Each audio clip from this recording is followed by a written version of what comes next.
공동혁신구역입니다. 공동혁신구역 함께하실 세 분입니다. 김용태 국민의힘 전 최고위원, 권지웅 민주당 전세사기 고충 접수센터장, 류호정 정의당 의원 모셨습니다. 안녕하십니까? 네, 안녕하세요. 자리도 이렇게 바꿔 앉으시는데 순서도 다음번에 좀 바꿔서 소개해드릴까요? 네. 정치권 얘기 바로 이어가 보겠습니다. 이 얘기에 대해서 어제까지는 조금 민주당에서 이 정도로 끝내는 건가 싶었어요. 암컷이 나와서 설친다. 라는 발언. 민주당의 이제 최강욱 전 의원이 민영배 의원 북 콘서트에서 이런 말을 했고, 민주당에서 당 윤리심판원을 건너뛰고 곧바로 최고위 의결을 통해서 당원 자격 6개월 정지 징계. 근데 처음부터 이랬던 건 아니고 어제는 민주당 사무총장께서 엄중 경고했다라고 했는데 뭐 어떻게 경고를 했는지 모르겠고, 이재명 대표도 SNS 통해서 약간 좀 뜨뜻미지근한 반응을 좀 남기셨었고, 그리고 오늘 6개월 정지를 내렸는데 여당에서는 그러더라고요. 이거 솜방망이다. 그리고 같이 있던 의원들은 왜 아무 말 없느냐. 김용태 의원님. 일단은 뭐 최강욱 전 의원에 대해서는 민주당이 아무 뭐 할 말이 없을 겁니다. 예. 분명히 잘못된 발언이었고 굉장히 자극적인 발언이었고 또 여성의 권리 신장을 위해서 노력해 왔던 정당이 민주당인데 예. 그랬던 민주당에서 여성을 비하하는 듯한 그러한 말했다라는 것 자체가 굉장히 경악스러웠고요. 예. 저는 어쨌든 민주당이 어제 뭐 이틀 동안 좀 이 징계권에 대해서 설왕설래하면서 여러 가지 논란들이 있었던 것 같은데 예. 그럼에도 불구하고 뭐 오늘 결정을 한 거에 대해서는 저는 긍정적으로 생각합니다. 예. 다만 저 여당에서 말씀드렸던 것처럼 이 북 콘서트의 주최자일까라고 말씀드려야 될까요? 그 민영배 의원하고 함께 있었던 것 같은데 네. 거기서 동조했던 부분에 있어서도 여기에 대해서 명확하게 민주당이 좀 시그널을 보내야 된다. 그러니까 여기에 대해서 어물쩡저물쩡 넘어가면 저는 국민들께서 내년 총선에서 민주당을 향한 심판 계속 있을 거라고 보고요. 확실하게 여기 민영배 의원에 대해서도 민주당이 뭐 경고라든지 뭔가 징계 조치가 있어야 하지 않을까에 대한 생각이 있습니다. 권 센터장님께는 좀 나중에 여쭤볼게요. 네. 류호정 의원님께만 좀 언제 여쭤볼게요. 저번에는 그 송영길 전 대표에 대해서 인간이 덜 된 것 같다고 하셨는데 이번에 최강욱 전 의원은 인간되기 틀렸다. 그 큰 차이가 있나요? 고쳤을 수 없는 것 같다라는 예. 생각이 좀 들었어요. 왜냐하면 이번이 또 막말 논란이 처음도 아니시고 계속해서 재차 일으키시는 데다가 특히 지금 출판 기념회 시즌인데 전국 각지에서 이렇게 출판 기념회를 한다고 모여서 네. 서로가 낄낄거리면서 이렇게 심지어 현장에 있던 분들이 같이 동조했다라는 거잖아요. 그런 얘기들이나 하고 계신 것이 좀 많이 한심해 보였고요. 예.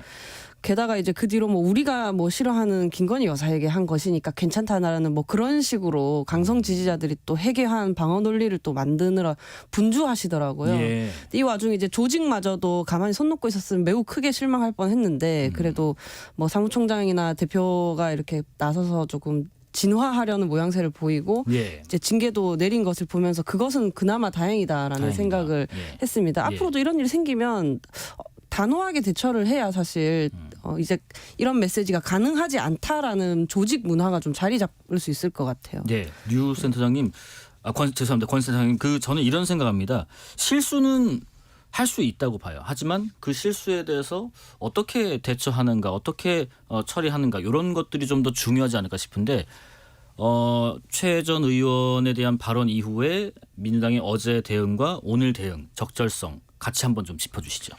저는 사실 이번의 경우에는 예. 좀 신속하게 대응했다고 생각하고 그래요? 단호하게 했다고 생각합니다. 네네. 왜냐하면 최강욱 전 의원이 그 전에 짤짤이 발언이라고 알려졌던 예. 그때 제가 비대위원이었어요. 그때 여러 차례로 이 문제를 다루자고 했는데 그때 정말 뜨뜻미지근하게 계속 넘어갔습니다. 그에 비하면 이번에 사무총장이 엄중 경고했다고 공개적으로 이야기하고 바로 다음 날 비상징계를 내린 거예요. 예. 그러니까 저는 지금 당에 들어와서 비상징계는 본 적이 없어요. 다 윤리심판원 가서 그랬죠. 결정을 했었는데 이것은 최고위에서 바로 조치를 했단 말이죠. 그래서 그런 면에서는 저는 좀 단호하게 했다 이렇게 보이고요. 그리고 이제 그 주변에 있었던 사람들을 징계해야 되는가 마냐 이런 이야기가 있는데 저는 징계하기는 좀 어렵다고 생각합니다. 근데 비판받을 지점은 있어요. 왜냐하면 이건 매우 부적절한 이야기였기 때문에 당시에 사실은 누군가 좀 그러니까 제재하거나 예. 이건 좀 지금 이 자리에서 좀 사과를 하자거나 이렇게 했어야 될 전 사안이라고 생각되고 왜 말이 좀 헛나왔다 싶으면 옆에서 그러잖아요. 그렇죠. 방금 이거는 하신 말씀은 잘못하신 것 같다. 이런 겁니다라고. 왜냐하면 그것이 공적인 자리에서 그냥 잘못된 발언만 하고 지나가게 되면 사람들 마음속에는 저 정도 발언은 공적인 자리에서 해도 되는구나라고 이해되잖아요. 예. 그래서 그렇게 안 하게 하는 게 좋았었는데 그리고 또 하나 더가 이제 민주당 의원들 카톡방 내용이 지금 공개가 됐어요. 그 얘기 안 그래도 들려서 한번 네, 여쭤볼게요. 제가 한번 좀 읽어드릴게요. 몇 가지만. 이원욱 의원께서 단톡방에서 우리 당이 어쩌다 이렇게 망가졌냐 개탄스럽다라고 하니까 민영배 의원이 우리 당이 망가졌다니 모 언론사가 민주당의 기준이냐라고 하니까 또 오영환 의원이 특정 언론 의견이라는 이유로 명백한 잘못에 대해서 비판마저 매도하지 말자. 전재수 의원. 그러면 계속 설치는 암컷이라고 하고 다녀야 되느냐. 도대체 몇 번째냐. 쎄 빠지게 부산 사투리죠. 골목길을 돌아오면 한 방에 다 말아먹고. 박찬대 의원까지 읽어드릴게요. 실수 없는 게 좋지만 아무것도 안 하면 실수도 없다. 약간 민영배 의원을 두둔한 듯한 발언들. 그러니까 사실 예. 이 내부적인 공간에서 나눈 이야기이기 때문에 그분들의 솔직한 어떤 입장 이런 걸 알 수 있어서 사람들이 더 좀 충격을 받은 것 같아요. 그런가요? 그러니까 그냥 외부적으로 좀 웃자고 한 이런 게 아니라 정말로 진심으로 정색하시고. 저 정도 일은 해도 된다고 생각하는구나라고 하는 의원도 있구나라는 것 자체가 충격이죠. 근데 이제 그 내용이 공개됐다고 해서 그 카톡방에서 나눴던 대화만으로 뭐 징계를 운운하거나 이럴 부분은 저는 아니라고 봅니다. 예. 왜냐하면 공개적인 자리에서 한 말과 그래도 폐쇄적이라고 그 생각되는 공간에서 자신의 이름으로 한 말은 좀 구분돼야 되기 때문에. 네네. 근데 여기에서 좀 짚을 점이 그러니까 특정 언론의 논조로 비판받았기 때문에 사실 우리가 그거 무시해도 된다는 식의 어떤 이야기가 나와요. 저는 매우 부적절하다고 생각합니다. 예, 그러니까 사실 이제 어떤 당 입장에서 보면 특정 언론이 되게 미울 때도 있습니다. 네. 되게 편파적이라고 생각될 때도 있는데 근데 그렇다고 해서 그 내용이 사실 비판받을 것이라고 생각되면 당연히 달게 혹은 아니면 쓰더라도 달게 받아야 되는 것이죠. 그래서 저는 그 민주당의 민영배 의원한테 계속해서 묻고 싶은데, 예. 그러니까 앵커께서도 말씀하셨던 것처럼 뭐 실수라고 할까요? 할 수 있죠. 근데 거기에 대해서 국민들이 바라보는 것은 어떻게 그 실수를 반성하고 어떻게 만회하는지에 대한 태도거든요. 근데 민영배 의원이 물론 그 자리에서 뭐 동조를 했는지 안 했는지를 떠나서 어쨌든 주최자였고 예. 본인의 그런 콘서트장에서 본인이 게스트로 모신 전 의원이 그런 발언을 했더라면 여기에 대해서 민영배 의원이 어떤 입장을 표명하다든지 뭐 죄송한다든지 송구한다든지 유감의 표명을 입장해야 되는데 어떻게 보면 계속해서 두둔하는 듯한 발언들 보이고 특정 논조에 대한 어떤 매체를 하면서 오히려 비판하는 것처럼 보이고 이러한 것은 저는 글쎄요 민영배 의원이 과거에 그 위장 탈당 논란으로 헌정 질서도 교란시켰던 분인데 저는 민영배 의원에 대해서 민주당이 여기에 대해서 뭔가 액션을 취하지 않는다면 오히려 내년 총선에서 민주당이 더 큰 어떤 화를 입지 않을까 이런 생각이 좀 듭니다. 우리 의원님 뭐 그런 얘기도 있습니다. 일부 의견 중에서는 민주당에 있는 왜 여성 의원분들은 좀 더 적극적으로 목소리를 내지 않는가. 뭐 이럴 때만 여성 의원 찾는 거는 뭐 네. 저는 크게 개의치 않은 예, 예. 편이고요. 네. 뭐 목소리 내주시면 좋겠지만 또 아니라고 해서 그분들 갑자기 소환해서 욕할 일은 아닌 것 같고 예. 발언을 한 이제 그 최강욱 의원이 잘못한 것이죠. 네. 그리고 일단은 그 자리가 민영배 의원 북콘서트였잖아요. 네. 어떻게 보면 위장 탈당을 했다가 돌아온 의원의 출판을 기념하는 자리에 죄를 지어서 의원직을 상실한 사람이 대담을 하고 있는 그런 사실 요렇게만 해도 제가 보기엔 대단히 좀 괴상한 자리였는데 거기서 말실수까지 나왔단 말이죠. 예. 아마 그 단톡방에서 카톡방에서 메신저 방에서 예. 그래도 이제 좀 비판적인 얘기가 나오니까 민영배 의원님이 어떻게 보면 방어를 하신 거잖아요. 근데 이게 방어가 가능하려면 예. 별 문제 없었는데라는 생각이 기저에 깔려 있어야 되거든요. 예. 왜냐하면 이런 구설수에 오르면 저 같으면 그래도 너무 심하게 말씀하셔가지고 나의 북 콘서트가 조금 피해를 입은 거 아니에요? 이런 그런 생각을 할 수도 있는 거잖아요. 근데 예. 그게 아니라 예. 와서 수고해 주셨는데 그리고 또 영 틀린 말 한 것도 아닌데 이렇게 나 때문에 뭐 욕을 먹다니 이런 마음을 가져야만 이런 방어가 가능한 것 같아요. 예. 보면서 최강욱 의원님뿐만 아니라 민영배 의원님 주변에 이런 분들끼리 어울리고 있으면 진짜 잘못이 시정되지 않을 것 같다라는 생각이 좀 들어서 예. 절망적이었지만 그래도 전체적인 그 대화의 분위기로 봤을 때 네. 공방이라고 부르기에는 그래도 다수가 상식적인 생각을 하고 있는 것 같다는 생각을 했습니다. 요거 좀 하나 덧붙일 게 있는데 예. 그 카톡방에서 여성 의원님들이 말을 안 했다는 것이지 오늘 여성위원회에서 논평을 따로 냈어요. 그렇죠. 그렇죠. 예. 네네. 예. 그래서 사실은 꼭 그 카톡방에 그 논쟁에 참여해야만 되는 건 아니잖아요. 그래서 뭐 그게 비판 지점은 아닐 것 같고요. 예, 예. 징계뿐만 아니라 최강욱 전 의원의 사과까지도 요청하고 있어서 그러니까 이것을 잘 반성하는 게 민주당이 할 일이 아닌가 싶습니다. 저는 이분들이 네. 그 북콘서트라는 자리가 어떻게 보면 공개된 자리고 예. 많은 대중들이 있는 자리에서 이런 발언들을 했다라는 거에 있어서 좀 충격적이었고요. 조금이라도 눈치를 보지 않는구나. 근데 이분들이 만약에 사석에서 대화를 이분들끼리 나눌 때 도대체 어떤 수준의 어떤 수위의 단어를 나누길래 네. 여기에 대해서 이 공개적인 발언에서 한 것조차도 반성하는 그런 듯한 모습이 안 보이는 거에 대해서 예. 좀 충격적입니다. 한동훈 법무장관 얘기 좀 해보겠습니다. 5천만의 문법을 따르겠다라고 언급했었는데 오늘은 또 그런 말씀하셨어요. 오늘은 나는 스타 장관이 아니다. 법무부 장관으로서 최선을 다하겠다라고 하셨고 그러면서 국민의힘이 나를 띄운다기보다는 민주당이 나를 띄우는다는 것에 공감하는 분들이 많을 것 같다라고 하셨고 총선 행보 아닙니까? 라고 기자들이 물어보니까 정부의 성공을 위해서 지금도 1년 반 내내 최선을 다하고 있다. 총선과 관계없는 당연히 해야 할 임무다. 총선 관계없는 당연히 해야 할 임무를 하고 계신 건가요? 일단 장관께서 이제 5천만의 언어를 쓰시겠다고 했는데 예, 5천만의 문법. 예, 네. 문법을 쓰시겠다고 했는데 충분히 장관께서 쓰시는 그 문법이 여의도 문법이라고 저는 생각돼요. 그래요? 여의도 문법과는 다르다고 하셨는데. 본인은 다르다라고 예. 이제 차별화를 말씀하시는 것 같은데 예. 저는 뭐 본인께서도 충분히 이제 여의도 정치인들처럼 어떤 그런 문법을 쓰시는 것 같다라는 생각이 있고요. 예.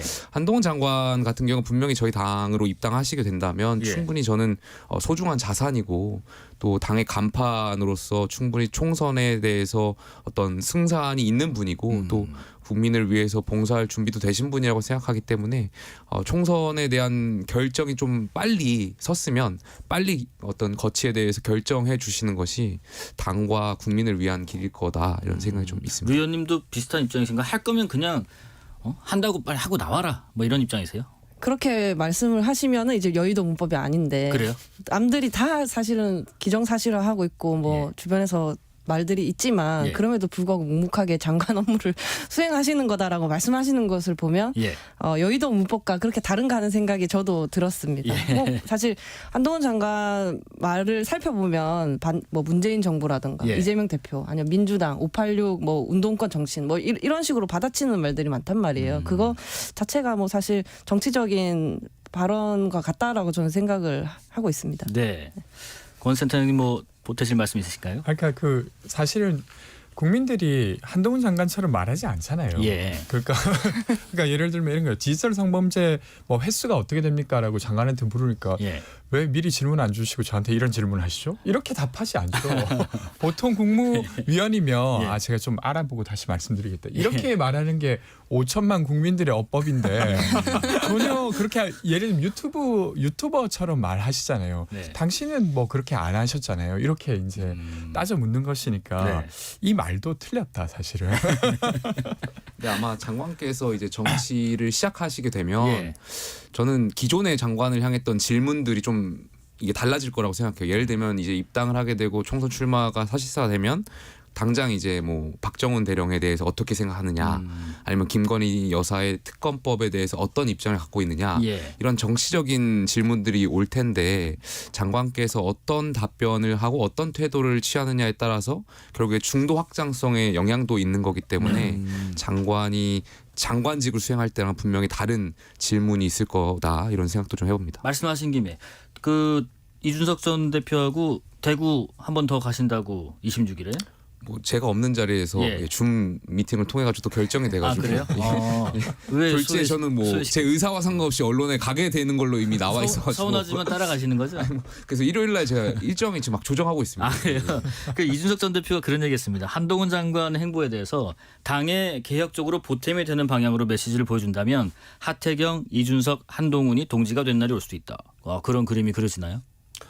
저는 충분히 가능성이 있다라고 생각되고요. 아직도 저는 당대표 이준석 전 대표나 이제 전화 용인한테도 우리가 가장 핵심은 대통령실과 당 지도부가 변화한다는 그 의지고 변화하는 그 의지가 있다라면 전 충분히 당 내에서 혁신해야 된다 이 말씀을 계속 드리고 있기 때문에 예. 당연히 동지라고 생각하고 동지가 될 수 있다라고도 생각합니다. 이상민 의원이 그랬어요, 권 선생님. 이상민 의원이 국민의힘 비상대책위원장을 맡게 되면 굉장히 신선할 것 같다라고 국민의힘 김웅 의원이 말씀하셨는데 신선한 네. 카드인가요? 정권을 줄 리가 없으면서 또 그렇게 말하실 필요는 없을 것 같고, 그러니까 이게 이런 거잖아요. 그 진영 대 진영 싸움이니까 예. 상대 진영의 누구라도 이쪽 진영으로 오면 뭔가 기운이 막 상승하는 것 같고 하니까 그걸 예. 부각하기 위해서 그런 정도 이야기를 하셨다고 하고 생각하고요. 네. 이상민 의원은 뭐 지금 당장 어디로 가겠다까지 말하신 건 아니잖아요. 물론 그럴 가능성이 좀 있어 보이지만, 그래서 뭐 더 이야기할 건 없습니다. 그래요? 네. 국민의힘 김기현 대표가 그런 얘기했습니다. 다음 달 중순에 공천관리위원회 출범 공식화하겠다. 그리고 최고위원 보궐선거도 앞당기겠다. 당권 수호 의지를 좀 분명히 한 것 아니냐. 거기다가 만약에 김기현 대표가 울산까지 출마를 하게 된다면 현재 지도체제를 그대로 강화하는 거다. 위원님, 저 김기현 대표는 결국 출마를 하고 지금 체제를 공고히 유지하는 것으로 갈지요? 아니면은 이뉴한 혁신위원장의 바람대로 어떤 선택을 달리 할 수도 있을지요? 그냥 일단 좀 뛰어보신 거 아닐까요? 뛰어본 사실 것. 어떻게 보면은 예. 당 대표가 되신 게 권력 실세들의 어떤 무한 버프를 받아서 되신 건데 예. 그냥 울산에 그렇게 계시겠다 하는 게 말이 되나 하는 생각이 좀 들었거든요. 예. 그리고 그런 선택이 김기현 체제를 강화할 리도 없다라고 저는 생각을 좀 했고요. 그래서 비대위로 가기는 싫고, 근데 대통령의 뜻이 아직 명확하지 않으니까 네. 한번 뛰어본 거 아닐까 그런 생각을 좀 했고요. 예. 지금 뭐 이상민 의원님이나 이런 분들 얘기도 하시는데 뭐 빅텐트 같은 것들. 네.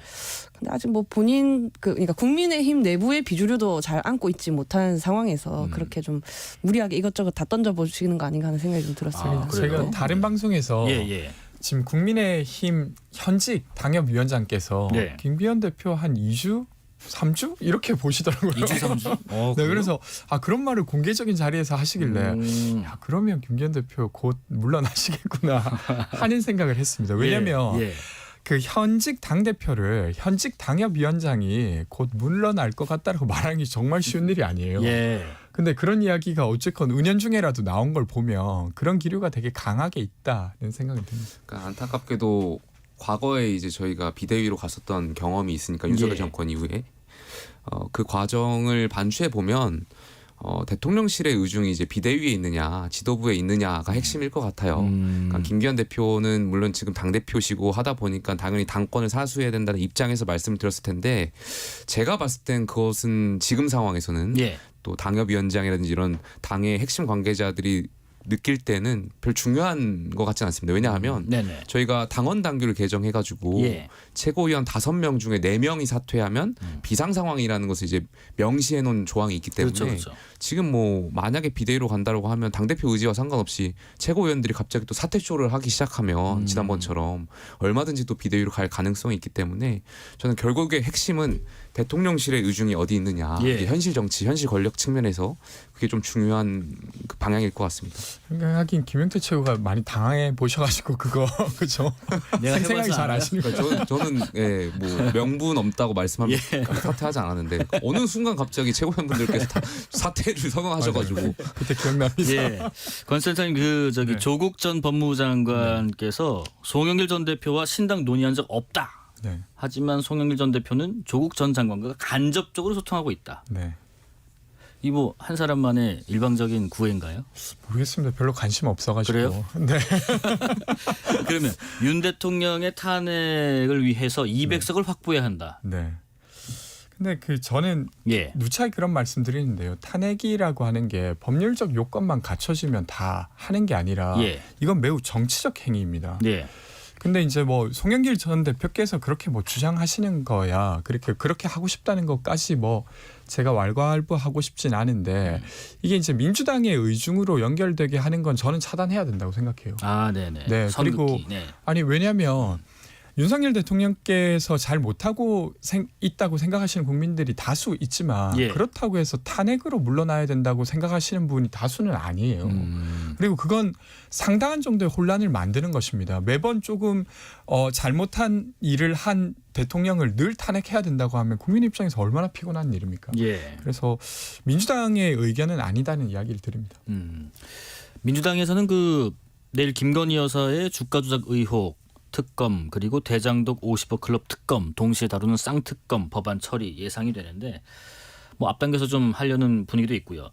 뭐 두 개의 특검법 대통령은 류 의원님 모두 거부권을 행사를 할까요? 거부권을 행사할 가능성이 있다. 저 당위의 측면을 떠나서 예. 가능성은 있다고 생각을 하고요. 네. 왜냐하면 지금 그 대통령 유명한 그 말이 있잖아요. 누구든 기소를 당하면 무죄를 받더라도 인생이 절단난다라고 하신 적이 있기 때문에 예. 어떻게 사랑하는 부인의 인생을 절단낼 수 있을까 하는 생각이 좀 들었고요. 예. 그게 이제 가능성인 거고 지금 국민의힘이 그동안 직간접적으로 이재명 대표가 당당하게 검찰 수사에 응해야 한다라고 했었잖아요. 그러면 제1야당의 대표가 검찰 수사에 당당하게 임해야 하는 것처럼 영부인 역시 검찰 수사에 당당하게 임했어야 하는 거죠. 근데 이제 그러지 않았기 때문에 지금 특검이 이렇게 진행되고 있는 거거든요. 그래서 지금 국민의힘이 혹시 받아들인다 할지라도 대통령이 어떻게 받아들일지가 또 그다음 관건이라고 생각하고 있습니다. 김용태 의원의 예상은요? 이거 어려운 문제죠. 그러니까 김건희 여사 특검법이 이제 자동 상정이 될 거고 예. 본회의가 만약에 통과된다면 원칙적으로 이제 명분적인 측면에서 말씀드리면 대통령께서 이제 가지고 있었던 어떤 가치라는 게 공정과 상식 아니겠습니까? 문재인 전 정권에 대한 그러한 반공정화, 불공정하고 비상식적인 거에 많은 국민들이 심판을 했던 거고 윤석열 당시 검사가 있었던 거고 거기에 대해서 부응하면서 어떻게 보면 대통령이 되셨던 건데 과연 대통령은 이제 여사를 향한 이 특검에 대해서 어떤 입장을 취할 것이냐 원칙적으로 본다면 뭐 대통령 거부권을 쓰는 것이 비판받을 수 있는 지점이 있다라고 생각되는데 예. 다만 저는 개인적으로 쓴다고 하신다고 하더라도 이제 여당이 이런 것을 떠나서 개인의 일원으로서는 글쎄 이렇게 강하게 비판하기는 좀 어려울 것 같기도 합니다. 왜냐하면 아까 류정원 말씀하셨던 것처럼 어쨌든 내 가족의 일이고, 그러니까 여기에 대해서 그 가족을 버릴 수는 없는 거고 예. 그 대통령의 여러 가지 복잡한 고뇌가 있을 것 같은데 제가 뭐 평가를 하기보다는 좀 대통령의 그 결단과 고뇌를 좀 지켜봐야 될 것 같습니다. 마지막으로 권지웅 센터장님 의견 듣고 마무리해볼까 합니다. 저는 거부권 행사하실 것 같은데요. 예. 그러니까 지금까지 일관되게 본인 가까운 분들에게 위협적인 것은 다 거절하고 계시잖아요.